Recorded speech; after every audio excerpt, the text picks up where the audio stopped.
Eternal Father, I offer you the body and the blood.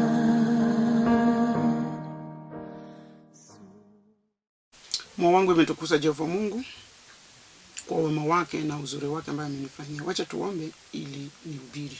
Baba yangu, nimejikabidhi mkononi mwako. Ujumbe ni lako Baba. Watu ni wako, vitu vyote ni zako. Mimi ni mtumishi wako, mimi ni kitu chako, mimi ni chombo chako. Usipoongea, usipotufanya kazi, mimi sina la kufanya. Kwa ajili nimejikabidhi mkononi mwako.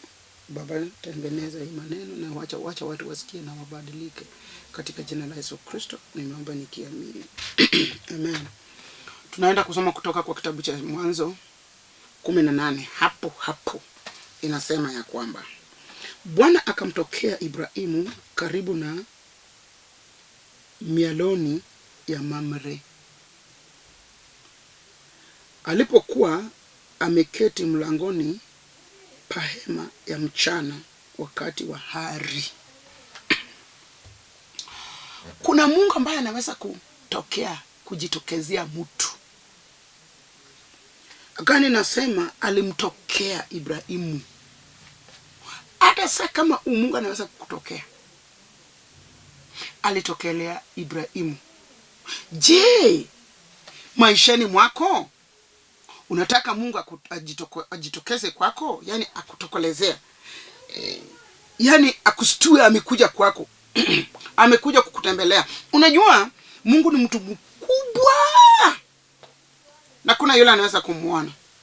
Lakini ikiwa Mungu ameamua atoke kwa kiti chake cha enzi, akuje akutembelea, wewe ni mtu. Kwa ajili Mungu ako na ulimwengu kote mkononi mwake. Na akijitokeza ya kwamba akuje akutembelee, nataka ufikirie tu two times, mara ya pili. Bwana akamtokea Ibrahimu. Mungu alitokea Ibrahimu. Akienda kutembelea Ibrahimu, aliona shida ya Ibrahimu, aliona kilio cha Ibrahimu, aliona utasa ya Ibrahimu, ugumba wa Ibrahimu. Ndipo ilimlazimiza ajitokeze kwa Ibrahimu bila kumweleza ninakuja. Wakoani wengi, wahubiri wengi, mapasta wengi wanapoenda kwa watu wanatangaza ninakuja ili watengenezewe chakula ili watoke kama wameshiba. Lakini Mungu hakueleza Ibrahimu mapema ya kwamba atafika. Alimstua. Agano inasema alimtokezea. Bwana alimtokea Ibrahimu. Niko hapa nikisikia ndani ya roho yangu ya kwamba kuna Mungu anaweza kukutokea. Anaweza kukujia. Anaweza kukutembelea bila wewe kujua ya kwamba Mungu anakutembelea. Mungu yuko na anatamani akutembelee. Mighty glory. Mungu anataka kutembelee siku ya leo vile alitembelea Ibrahimu. Sasa zingine nikihubiri hapa uko na shida, hujisikii, una raha, una utulivu, unanungunika, unalia machozi, una mahali pa kushika, una mbele wala nyuma. Lakini niko hapa nikwambie, hata kama haya yote zinatendeka, unanyang'anywa vitu zako na wale wamekushinda, ninakwambia ya kwamba Mungu ambaye ni Mungu, glory, Mungu ambaye ni Mungu, haleluya, anataka kukutembelea. Mungu anataka akuje kwako. Hebu fungua milango yako, fungua moyo wako, wacha Mungu akutembelee. Atakapokuja, niko na hakika aweza akakuja na nyamaze, atakuja na kuongeleshe. Wacha Mungu akuje, aondoe zile imekufanya machozi tiririke, aondoe yale imefanya uongee peke yako. aondoe zile mikupatia hata pressure. Mungu akikuja ataondoa kila kitu, sababu alipotembelea Ibrahimu hakujua. Wacha tuendelee na kusoma. Ningependa nikwambia kwamba kubali Mungu akutembelee. Bwana alimtokea Ibrahimu karibu na mialoni ya Mamre. Mamre ilikuwa miti ambayo Ibrahimu alikuwa akiomba mbeleni mwake, kwa kivuli chake. Mungu alikuwa akiomba hapo. Na ni Ibrahimu alikuwa akiomba hapo. Alipokuwa ameketi mlangoni pa hema. Yake mchana wakati wa hari. Hari ni jua kali. Hiyo ndio hari.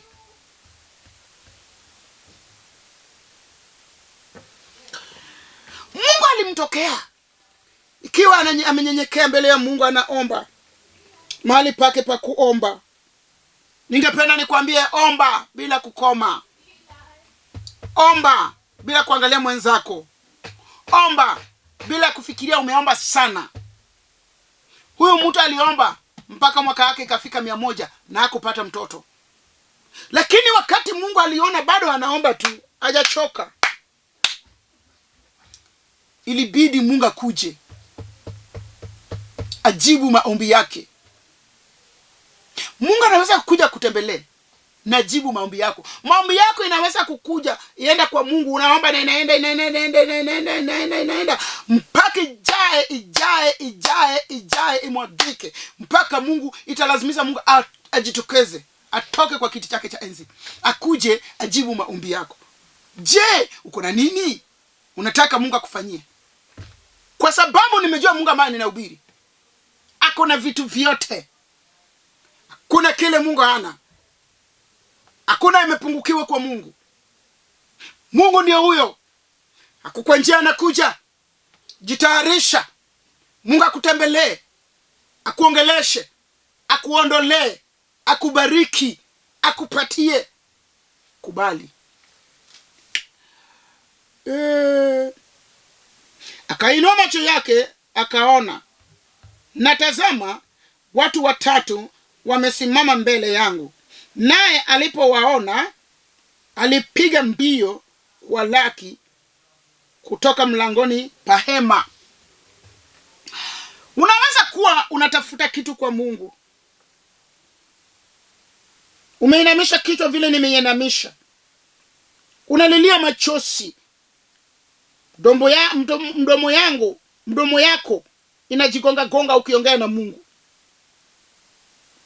Gano inasema alipoinua kichwa yake vile nimeinua, katazama watu 3 wanakuja kwake. Alipoona watu 3, Gano inanieleza kwamba aliamuka mbio, alichoma mbio, akienda kwa laki. Mungu atakuja kwako. Laki Mungu na raha.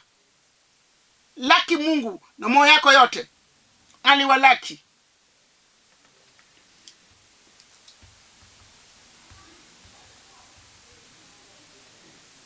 Akainama mpaka nohi. Akainama mpaka nchi.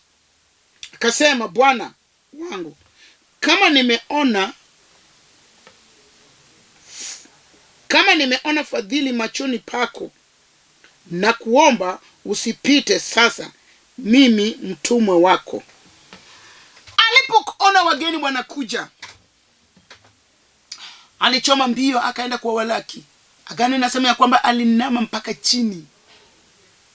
Ndipo akaanza kusema, kama niko mzuri mbeleni mwako Bwana, usiniache bila kupita kwangu, mimi mtu wako. Wengi hawajui saa ile Mungu amekuja kuwatembelea. Hawajui kukaribisha Mungu. Hawajui. Huyo alijua kukaribisha Mungu. Kwanza akakimbia, akawalaki, akainama mpaka chini. Akasema, usinipite, pitia kwangu, mimi ni mtumishi wako. Wacha tusome tukiendelea. Na yaletwa basi maji kidogo, mkanawe miguu, mkapumzike chini ya mti huu. Ndipo Alipoona hivyo, Mungu amekubali, akamtembelea. Akaona wako na vumbi mguuni. Mungu ambaye anaweza kutembea kwako na vumbi, Mungu ambaye anaweza kukuja kwako akutembelee. Alitembelea Ibrahimu mwana wa Tayera, akaona wako na vumbi mguuni mwao. Akasema, wacheni nilete maji kidogo mnawishe mguu.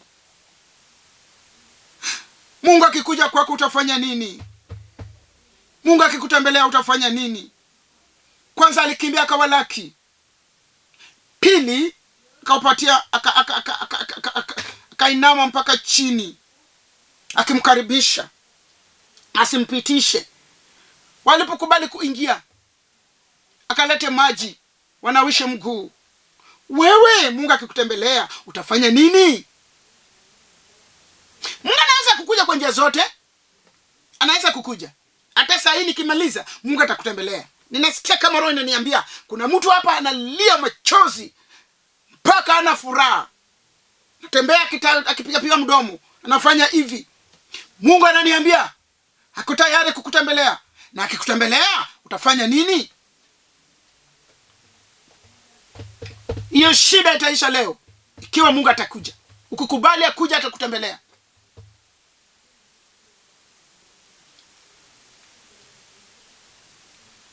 Jua inaweza kuwaka kwako. Jua inaweza kuwaka kwako mpaka ukoze kivuli ya kupumzikia. Mpaka ukitembea una la kufunika kichwa. Lakini Mungu akikutembelea kama jua inawaka, kama shida imekuwa mingi,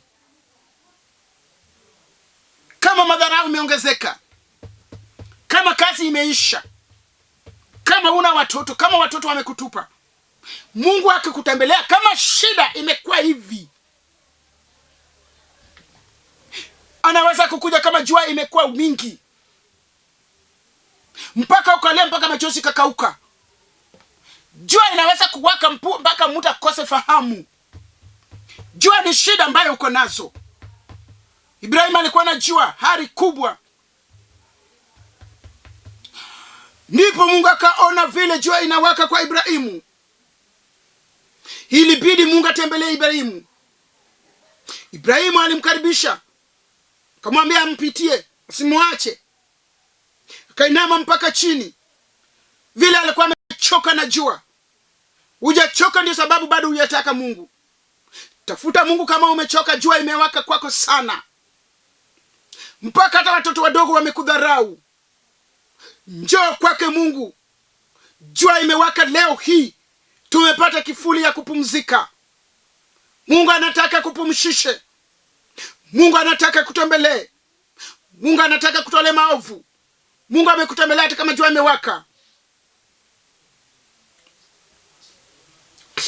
Agano inasema alilete maji wakanawisha mguu.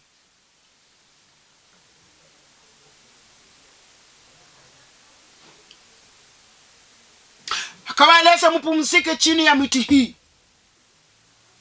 Kuna mahali pa kutengenezea Mungu ya kupumzika. Mungu anaweza kupumzika karibu na wewe, mpaka kubembeleze, mpaka kufariji. Ikiwa amekutembelea kwa karibu na wewe, sijui unataka nini mbeleni mwake Mungu. Mungu anaweza kukufariji sasa. Mungu anaweza kukutuliza. Mungu anaweza kukubembeleza. Mungu anaweza kukupatia kama jua imewaka ya kupindukia.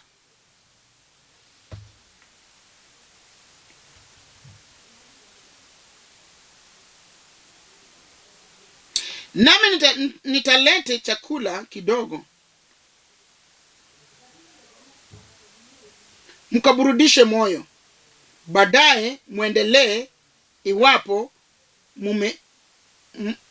mmenjia mtumwa wenyu.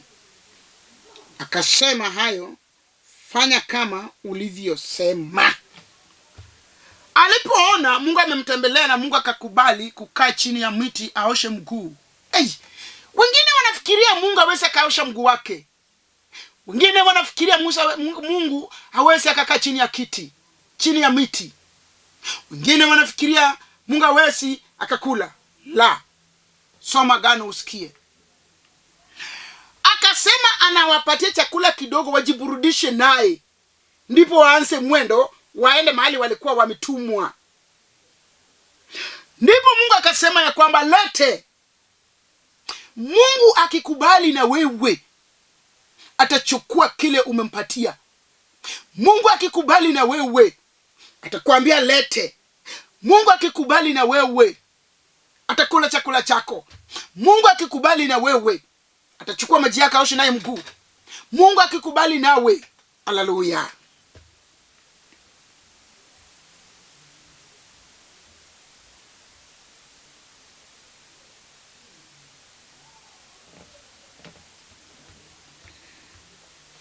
Basi Ibrahimu akaenda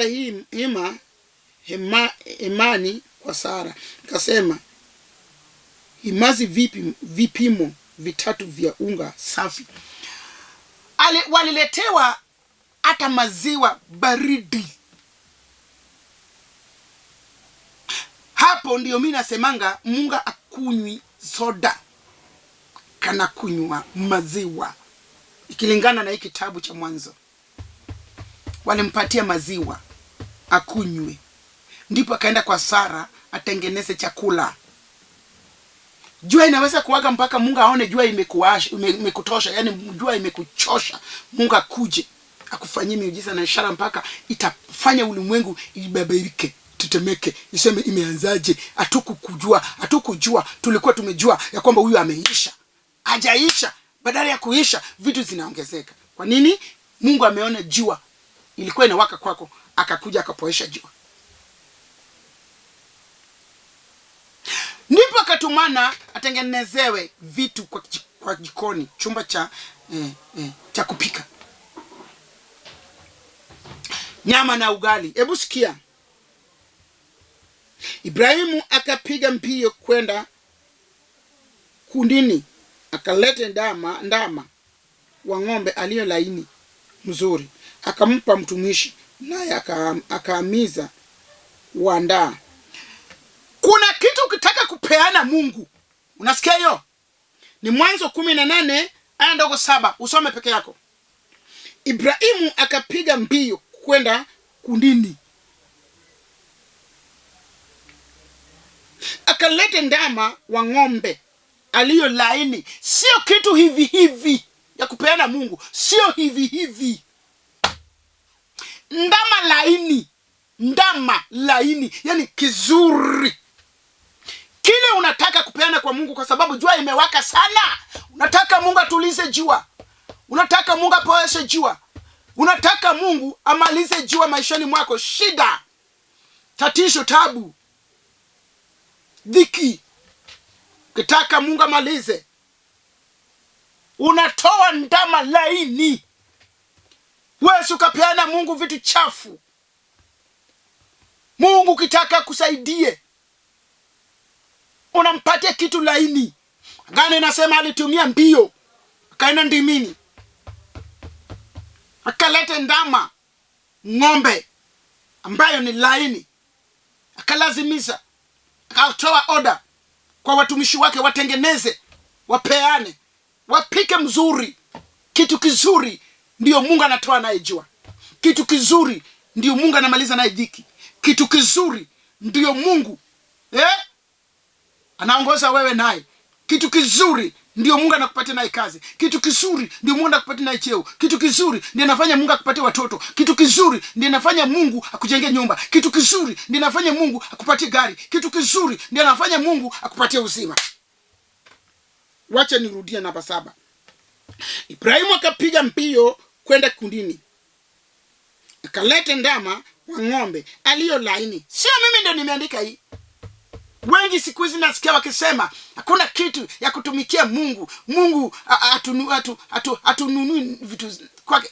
Kwa nini? Ibrahimu alienda ndimini akalete ndama ng'ombe iliyo laini. Kwa nini Agano iliandika hivyo? Iliyo laini. Hata Mungu alipolete Yesu, alilete mwanake aliyo laini.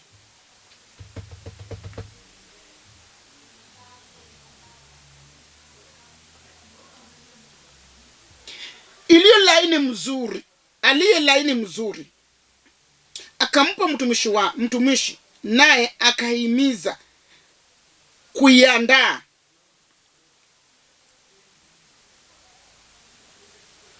Akatawa siagi na maziwa na ndama alivyoandaa,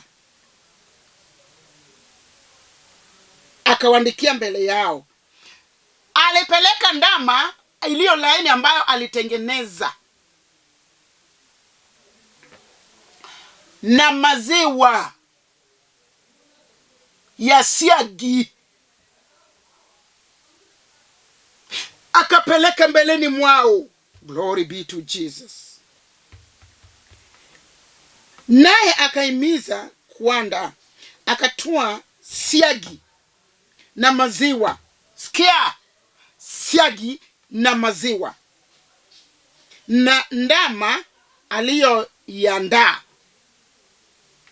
akawaandikia mbele yao. Akawaandikia, yani ametandika, ameweka chini, amewakabidhi mbeleni mwao. Ni nini unataka kutengenezea Mungu sasa? Ni nini unataka kuweka mbeleni ya Mungu? Ni nini unataka Mungu akufanyie? Na utandike kitu iliyo laini. Hapo agano ndio inasema Mwanzo 18, kuanzia mwanzo.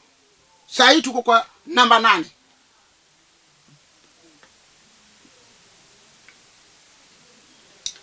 Akasimama karibu nao chini ya mti, nao wakala.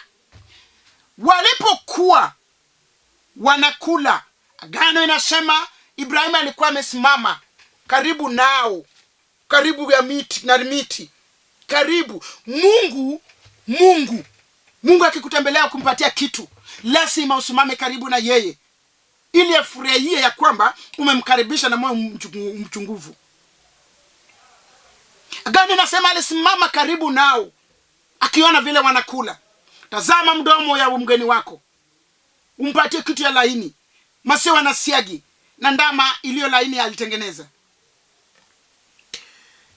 Namba 9. Wakamwambia, yu wapi Sara mkeo?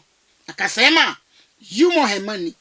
Akawaambia, hakika nitakurudia wakati huu mwakani, na tazama, Sara mkeo atapata mwanawe wa kiume. Sara akasikia mlangoni pa hema.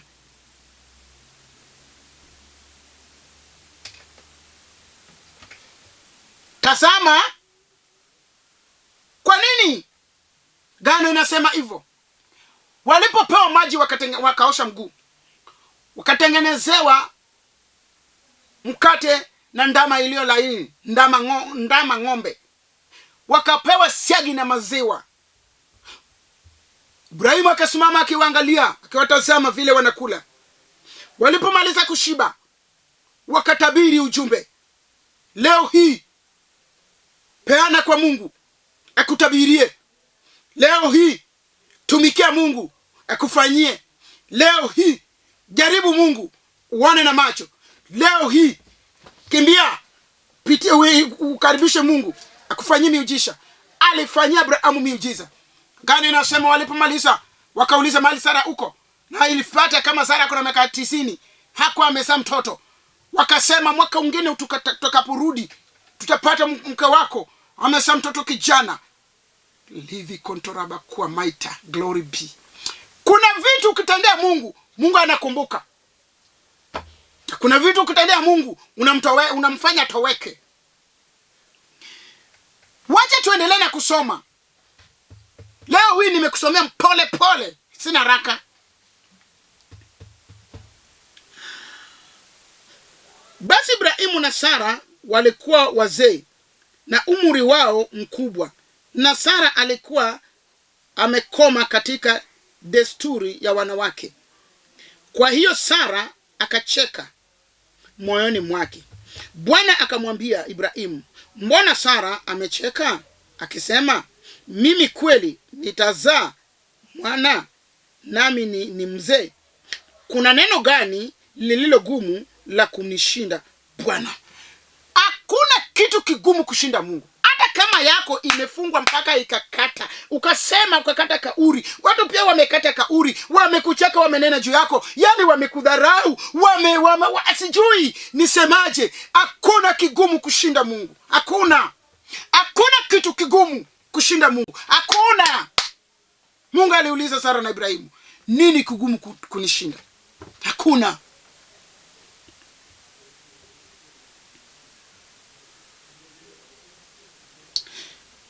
Kwa muhula wako nitakurudia wakati huu mwakani, na Sara atapata mwana wa kiume. Akasema Sara akisema, sikucheka, maana aliogopa, naye akasema, sivyo umecheka. Kisha watu hao wakaondoka huku wakielekeza nyuso zao Sodoma. Ibrahimu akaenda pamoja nao akawasindikize. Bwana akasema, je, nimeficha Ibrahimu ujumbe? Ninataka tuombe na wewe. Hakuna kile kama wewe ni mwaminifu mbele ya Mungu sasa ambayo ninahubiri. Mungu hata kuficha chochote. Hata kama uliendewa kwa waganga, atakueleza. Hata kama watu wanatengeneza maovu kwako, atakwambia. Hata kama wanataka wakumalize, atakwambia. Hata kama wanataka kufunga boma yako, atakwambia. Chochote ambayo watu watafanya juu yako, Mungu atakueleza. Nini unasikia itashinda Mungu ambayo ninahubiri? Hakuna kigumu kumshinda. Uamini usiamini, Mungu wetu anaweza vitu vyote. Natakueleza. Wacha tuombe na wewe, sababu ninasikia uwepo wa Mungu iko hapa.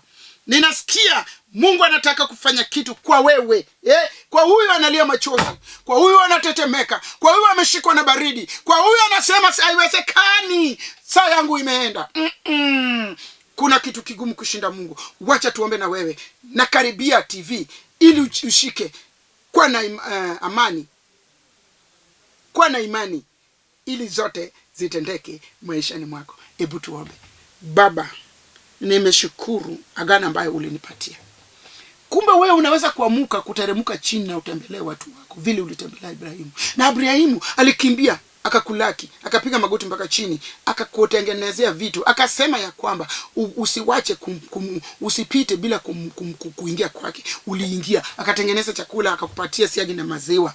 Na nyuma ya kupika, na agano inasema alikupatia alitengeneza ndama, ni ng'ombe ambayo laini, sio kitu hivi, sio kitu chafu. Nyumae ukatabiri kusaliwa kwake Isaka. Huyu ako na kilio chake, huyu ako na shida zake, huyu ako na matatizo. Baba amekuja kwako vile Ibrahim alikimbilia akikulaki. Baba tazama, umuone, umshikilie mkono, ukamuguze. Baba umuondolee tabu.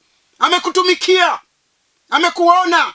Amesema kama Ibrahimu ndiye mwaka yake liisha, na alitumia siagi na maziwa na maji pamoja na ndama ya ng'ombe iliyo laini, na kumpatia mtoto. Yeye ni nani? Umpatie katika jina la Yesu Kristo. Atakapomaliza kukutumikia, Baba umpatie mkono yake ambayo amenyorosha ya kutumikia naye. Hiyo kitu ametuma akutumikie naye. Baba umfungulie njia. Jina lako itukuzwe katika jina la Yesu Kristo. Nimeomba nikiamini. Haleluya. Mimi ni Askofu Nereah Mbewa.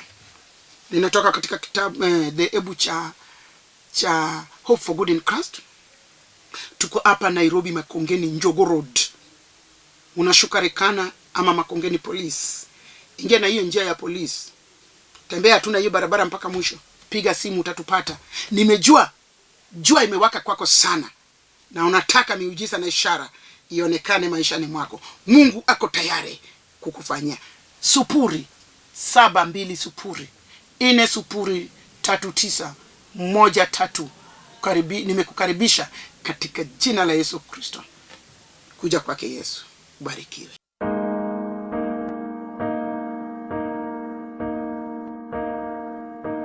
Eternal Father, offer you the body